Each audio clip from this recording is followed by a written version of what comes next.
Olá pessoal, tudo bom? Hoje nós vamos estar meditando na passagem das bem-aventuranças no livro de Mateus. Antes nós vamos estar orando e louvando ao Senhor através de um hino, certo? Então oremos. Ó onipotente e misericordioso Deus, fortalece-nos em tua misericórdia em todas as adversidades, para que, tendo a disposição da mente e do corpo, realizemos com corações alegres tudo quanto pertence ao teu propósito.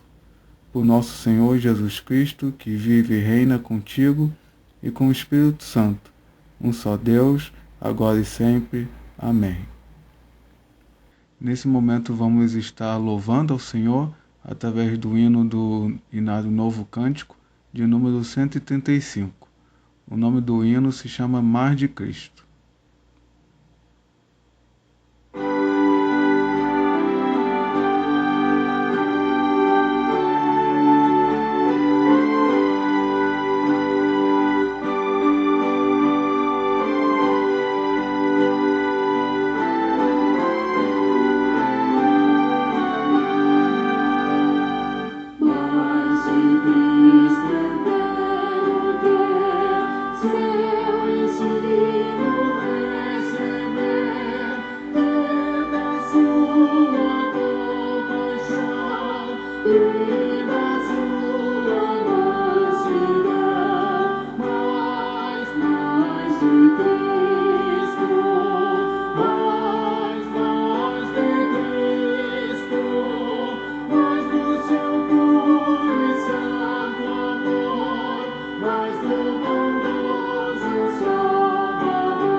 Nesse momento, então, vamos estar meditando na palavra do Senhor.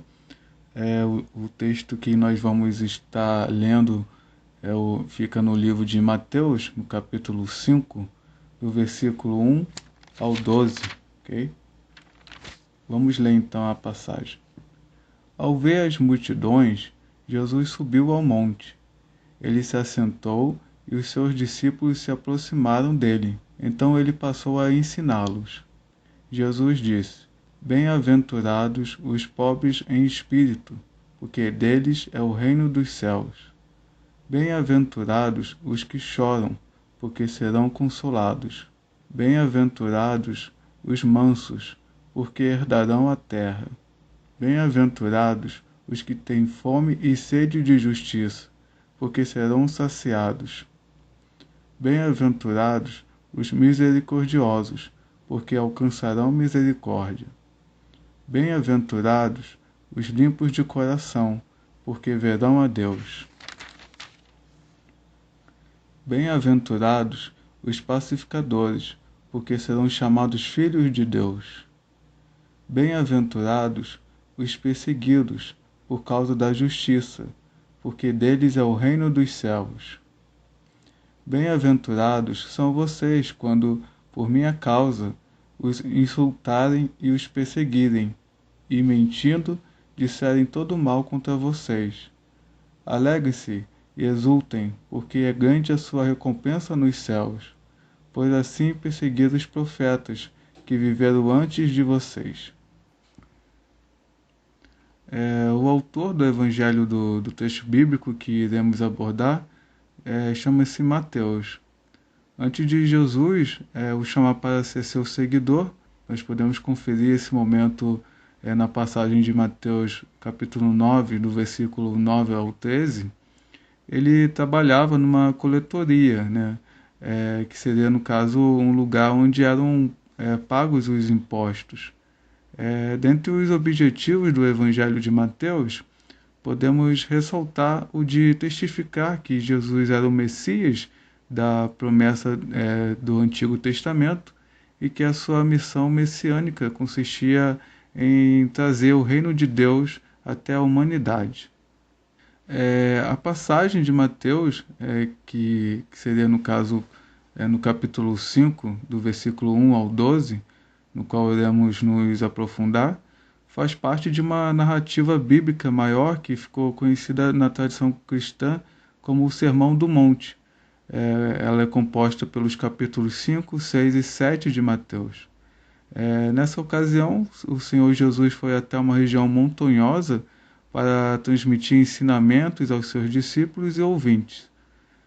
Seria possível fazer uma relação entre o episódio citado acima com a do profeta Moisés, como um tipo de Cristo, pois enquanto que Moisés subiu o Monte Sinai para receber a lei de Deus, a gente pode ver essa situação no livro de Êxodo, né, dos capítulos 19 ao 34, e transmiti-la ao povo israelita no Antigo Testamento. Jesus subiu o monte para transmitir as ordenanças e padrões éticos do reino aos seus seguidores na nova aliança. No livro de Mateus, o Sermão do Monte é o primeiro de 5 grandes blocos de ensinos presentes em seu texto. E Agostinho de Hipona, um conhecido irmão em Cristo, pai da igreja, que viveu ali no século IV, depois de Cristo, entendia que o sermão que está posto diante de nós é perfeito em todos os preceitos que moldam a vida cristã. Agora, quando tentamos entender melhor o termo bem-aventurados, seu sentido seria mais do que um estado emocional representado pela palavra feliz.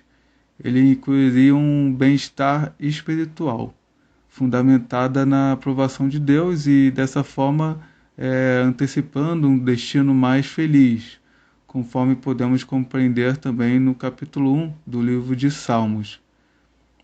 Então vamos, nesse momento, examinar cada uma das bem-aventuranças, ok? A primeira bem-aventurança seria bem-aventurados os pobres em espírito, que estaria ali no versículo 3, né, do capítulo 5 de Mateus. Sobre essa bem-aventurança, a gente pode entender que aqueles que reconhecem as suas fraquezas, limitações e pecaminosidade em seu coração, ou seja, sua pobreza espiritual, entendem que não conseguem alcançar a salvação sozinhos e possuem a necessidade de um Salvador. Assim, tendo fé em Cristo e em seu sacrifício na cruz, alcançam pela graça o reino dos céus, né? Você reconhece a sua pobreza espiritual, a necessidade de um Senhor e Salvador em sua vida? Próxima bem-aventurança seria bem-aventurados os que choram, no versículo 4 do capítulo 5 de Mateus. Em sua caminhada cristã, o discípulo de Cristo pode vivenciar momentos de profunda tristeza e contrição, ao mesmo tempo chorar por causa dos seus pecados cometidos. Ele percebe que, mesmo após ter sido regenerado pelo Espírito Santo, a natureza pecaminosa permanece habitando nele, trazendo-lhe grande conflito em sua alma, né? A gente pode lembrar, nesse sentido, a passagem de Romanos, capítulo 7, do versículo 7 ao 25. Porém, o crente é consolado pelo Senhor em vida e no porvir, conforme livro de Apocalipse, capítulo 21, versículo 4. Além de ser guiado para o arrependimento e busca por uma vida de santificação. Nesse sentido, a gente pode também nos perguntar, né? Você tem se entristecido pelos seus pecados ou seu coração tem se mostrado insensível à prática do pecado? Você consegue se lembrar de que Jesus morreu para pagar por todos os seus pecados? Confie no sacrifício de Cristo. Você tem buscado ser consolado por Deus ou por outro meio, né? A próxima bem-aventurança seria bem-aventurados os mansos, capítulo 5, do versículo 5. A mansidão nesse trecho deve ser entendida no sentido de mansidão espiritual, quando a pessoa é humilde e submissa a Deus, em viver conforme o seu querer e não seguindo os seus próprios pensamentos, de forma orgulhosa. Aos mansos é dada a promessa de herdar a terra, mas não devemos entender que essa promessa está garantindo a conquista de posses nessa vida e nesse mundo, e sim a conquista pela graça de experimentar uma vida com o Senhor no novo céu e na nova terra, na nova Jerusalém, conforme o livro de Apocalipse, capítulo 21, quando ele irá restaurar todas as coisas, né? E o crente irá gozar de plena paz, conforme Salmos 37, versículo 11. Nesse sentido, qual tem sido a sua postura para com Deus? De mansidão ou de forma orgulhosa? Lembremos que Ele é o nosso Senhor e que Ele sabe o que é melhor para nós e para a glória do seu santo nome. Amém? Bem-aventurados os que têm fome e sede de justiça. Capítulo de número 5, versículo 6. Os que desejam viver em conformidade com a lei do Senhor serão abençoados e capacitados pelo Espírito Santo para tal. Os crentes, mesmo sendo nessa vida manchados pelo pecado e portanto, ainda podendo pecar e realizar obras imperfeitas, são recebidos e perdoados em Cristo pela fé, por conta do seu único sacrifício na cruz, né? Ou seja, a justiça de Deus, conforme é relatado no livro de Romanos, capítulo 1, versículo 17. Além disso, os cristãos aspiram por uma sociedade temente ao Senhor e que viva conforme a sua vontade. Nesse sentido, muitas pessoas têm sido chamadas e salvas por Ele, e é possível notar também a atuação da graça comum na vida dos descrentes. O discípulo de Jesus é chamado a ser luz e sal nesse mundo, com o intuito de influenciá-la para a glória do Senhor, certo? Conforme Mateus capítulo 5, versículo 3 ao 16. Por fim, o cristão, apesar de, em muitas situações nessa vida, não ver ou perceber o juízo de Deus sobre as maldades dos ímpios, ele pode ter certeza que chegará o dia da consumação, em que o Supremo Juiz irá trazer juízo sobre os descrentes e todos os seus pecados cometidos. Nesse sentido, a gente pode lembrar das passagens de Mateus capítulo 25, do versículo 31 ao 46, e o livro de Apocalipse, né, do capítulo 20, do versículos 11 ao 15. Próxima bem-aventurança seria bem-aventurados os misericordiosos. Capítulo de número 5, versículo 7. Sobre essa bem-aventurança, a gente pode entender que aqueles que são gratos pelo que Deus fez por eles em Cristo Jesus tem como um dos frutos serem misericordiosos com as pessoas que estão necessitadas. Ou seja, passar adiante aquilo que receberam, né? Sem merecimento da parte do Senhor. Isso agrada a Deus e faz com que recebam misericórdia por parte dele também. Nesse sentido, você tem sido misericordioso com o seu próximo? Você sente empatia quando uma pessoa está passando por uma necessidade ou busca o seu próprio interesse? a gente pode lembrar de algumas passagens para a gente refletir, né? Em Lucas capítulo 10, versículos 25 ao 37, e livro de Mateus, capítulo 18, versículos 21 ao 35. E devemos nos lembrar de que o Senhor nos perdoou de uma dívida que não podíamos pagar, não é? Próxima bem-aventurança seria: bem-aventurados os limpos de coração, capítulo 5, versículo 8. O cristão deve ser vigilante e guardar o seu coração de todo tipo de idolatria. A idolatria, no caso, é consultar, por exemplo, o Catecismo de Heidelberg. Idolatria seria inventar ou ter alguma coisa em que se deposite confiança em lugar ou ao lado do único e verdadeiro Deus que se revelou em sua palavra. Okay? Além dessa questão de ser vigilante e guardar o seu coração de todo tipo de idolatria, deveríamos também trilhar um caminho de santificação em nossas vidas. Essas atitudes são frutos de uma pessoa que foi regenerada pelo Espírito Santo, capacitada e preservada por Ele, até chegar o dia em que verá Deus e irá se alegrar com a sua presença eternamente. Bem-aventurados os pacificadores, do versículo 9.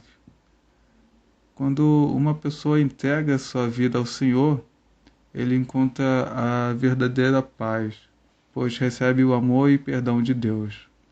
As coisas terrenas passam a ter menos importância, já que são efêmeras e estão prestes a se extinguir.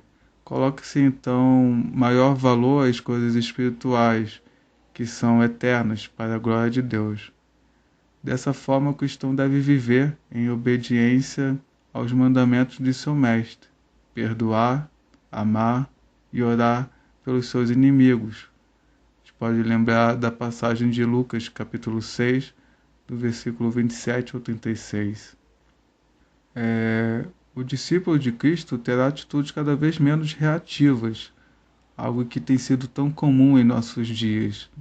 Essa atitude evidencia o domínio da carne, para ter, então, atitudes conduzidas pelo Espírito Santo, exercendo os frutos do Espírito, como o domínio próprio e a paciência.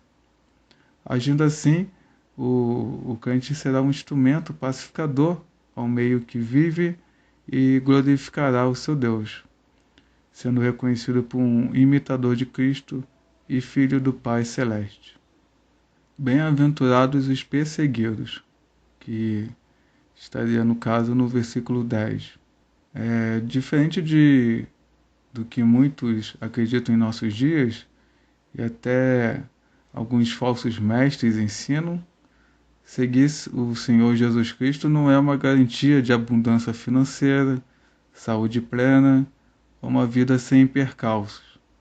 A gente pode entender esse tipo de pensamento através do auxílio de algumas passagens, como por exemplo o livro de Lucas, capítulo 12, do versículo 13 ao 34, também em 1 Timóteo, capítulo 6, do versículo 6 ao 10, do livro de 1 Timóteo também, capítulo 6, versículo 23, e, por fim, em 1 Pedro, capítulo 4, do versículo 12 ao 19. Pelo contrário, ao tomar a decisão de seguir a Cristo, a pessoa poderá sofrer dificuldades das mais diversas em sua vida, como ser perseguido por conta da sua profissão de fé, tanto podendo perder a sua própria vida, né? Em alguns lugares no nosso mundo, até hoje, muitos estão perecendo, estão sendo mortos por professarem a fé em Cristo, quanto podendo sofrer algum tipo de perda, maledicência e insulto. Porém, o cristão é chamado a ser fiel ao Senhor em sua caminhada. O nosso bom mestre já tinha nos advertido que, se ele próprio foi perseguido, não deveríamos pensar que conosco isso também não poderia acontecer, né? Nesse sentido, a gente pode lembrar da passagem do Evangelho de João, capítulo 15, dos versículos 18 ao 27. Aos que perseverarem até o fim, mesmo enfrentando possíveis tempestades nessa vida, o Senhor nos garante que seremos recompensados no reino dos céus, conforme o livro de Apocalipse, capítulo 22, versículos 10 ao 14.